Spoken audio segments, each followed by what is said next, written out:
Hola queridas amigas y amigos, estamos ya en la semana número 7 de nuestro estudio de la carta a los Efesios. El tema de esta semana es Dios nos llama a todos al ministerio para la edificación de su iglesia. Específicamente hoy día lunes haremos lectura de Efesios 4, versículos 7 al 16, y ya comenzamos a estudiar el viernes de la semana pasada. El tema es la función de Cristo y de cada miembro de su cuerpo. Al final de esta sesión, con el estudio y la unción del Espíritu Santo, podremos comprender en mayor profundidad: uno, ¿cuál es la figura predominante dentro del Nuevo Testamento al referirse a la Iglesia? 2, ¿cuál es la función de cada miembro del cuerpo de Cristo? 3, ¿cuál es la función de Cristo como cabeza? 4, ¿qué te sugiere la figura de la Iglesia como cuerpo? 5, ¿cuál es tu grado de compromiso como ministro del Señor? Damos lectura a los versículos 7 al 16 del capítulo 4 en la versión Reina Valera del 60. Pero a cada uno de nosotros fue dada la gracia conforme a la medida del don de Cristo, por lo cual dice, subiendo a lo alto, llevó cautiva la cautividad y dio dones a los hombres. Y eso de que subió, ¿qué es? Sino que también había descendido primero a las partes más bajas de la tierra. El que descendió es el mismo que también subió por encima de todos los cielos para llenarlo todo.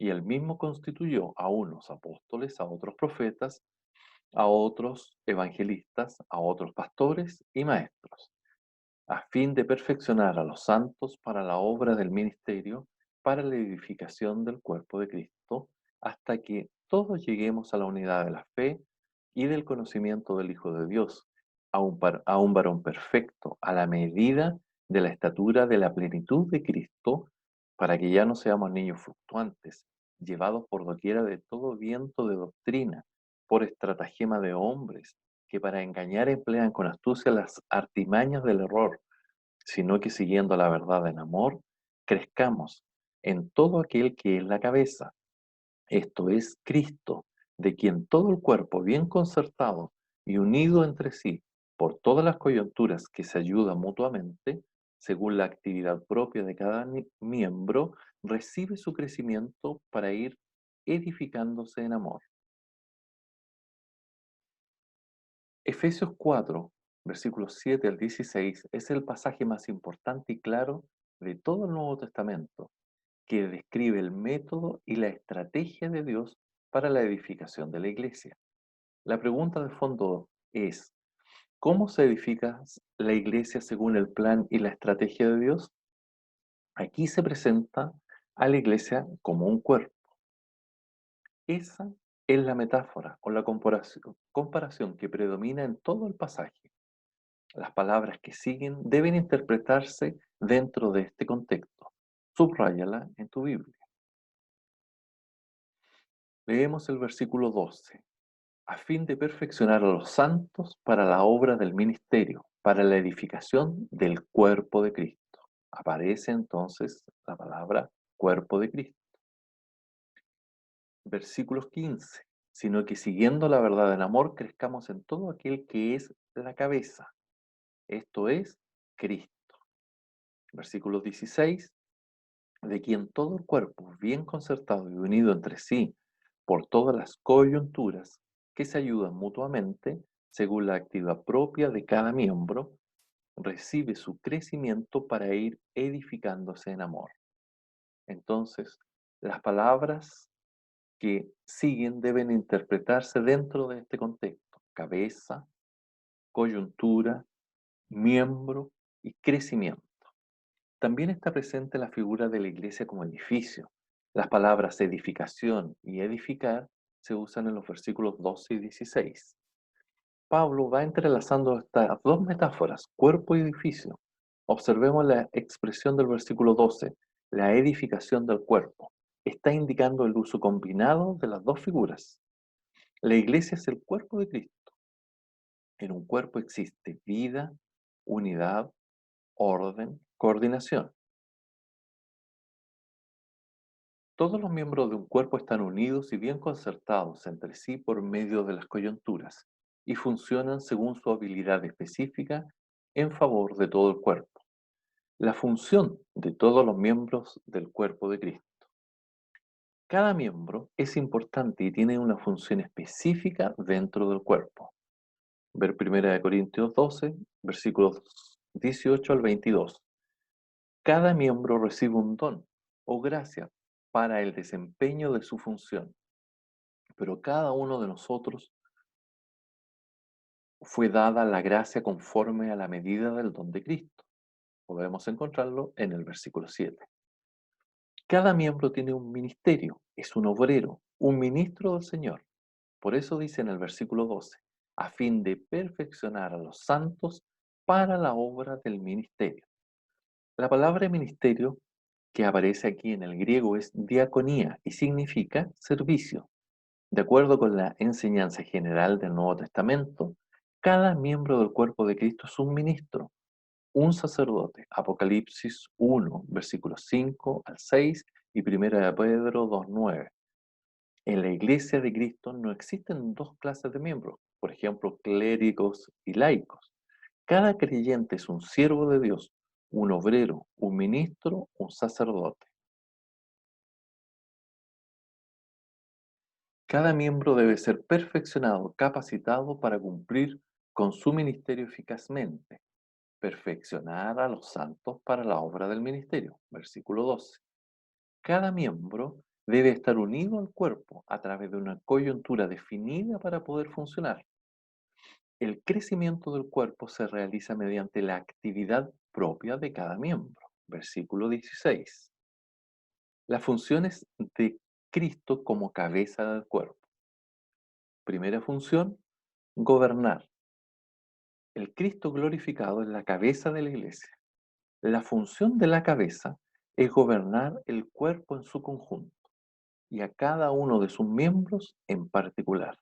Jesús jamás transfirió esta función a ningún hombre o grupo, a ningún apóstol o pastor, ni siquiera a los 12. Cristo fue, es y será para siempre la única cabeza de la iglesia.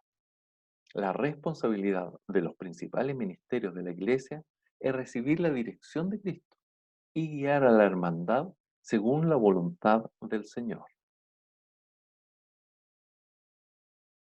Segundo, impartir dones. Cristo ejerce su gobierno en la iglesia mediante los dones que por su soberana gracia imparte a los miembros del cuerpo conforme a la medida del don que otorga a cada uno. A cada uno de nosotros nos fue dada la gracia conforme a la medida del don de Cristo.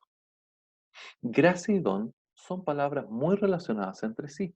Gracia en griego es charis o xaris y tiene dos significados. Uno, misericordia y el otro, capacidad o habilidad recibida para desempeñar un ministerio o servicio determinado. Don en el griego también se puede expresar a través de la palabra carisma.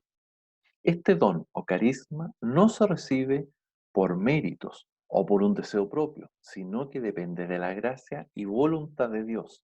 La palabra don en este texto es la traducción de Dorea y significa regalo.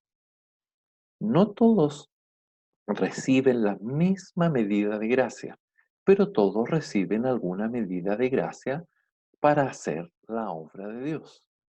En la palabra de los talentos, todos recibieron talentos, algunos 5, otros 2 y otro 1, pero todos recibieron alguno. Mateo 25, versículos 14 al 30.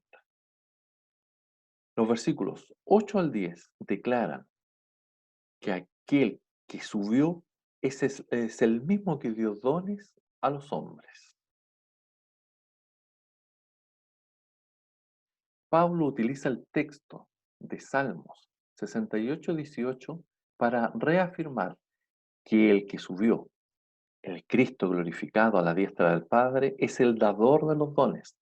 Descendió se refiere a la encarnación, a su humillación en la cruz y más específicamente a su descenso al Hades. Ver Hechos 2, 31, 32, Primera de Pedro 3, versículos 18 al 20 y capítulo 4, versículo 6. Tercero, llenarlo todo. Cristo encarnado, muerto, resucitado y exaltado es el único dador de los dones mediante el Espíritu Santo. Su propósito al dar estos dones a los miembros de su cuerpo es llenarlo todo. Ese es el plan del Padre, del Hijo y del Espíritu Santo, llenarlo todo en Cristo. Con ese propósito descendió y con ese propósito subió por encima de todos los cielos. Con ese propósito envió al Espíritu Santo. Con ese propósito nos da de sus dones para llenarlo todo. Preguntas de repaso y aplicación. 1. ¿Cuál es la figura predominante dentro del Nuevo Testamento al referirse a la iglesia? 2. ¿Cuál es la función de cada miembro del cuerpo de Cristo? 3. ¿Cuál es la función de Cristo como cabeza? 4. ¿Qué te sugiere la figura de la iglesia como cuerpo? 5. ¿Cuál es tu grado de compromiso como ministro del Señor? Hemos llegado al final de nuestra sesión. Mañana martes se comienza a profundizar en estos versículos que hemos leído hoy y se inicia con Efesios 4:11, los principales ministerios en la iglesia. Muchas gracias y que tengan un hermoso día de victoria en el Señor. Chao.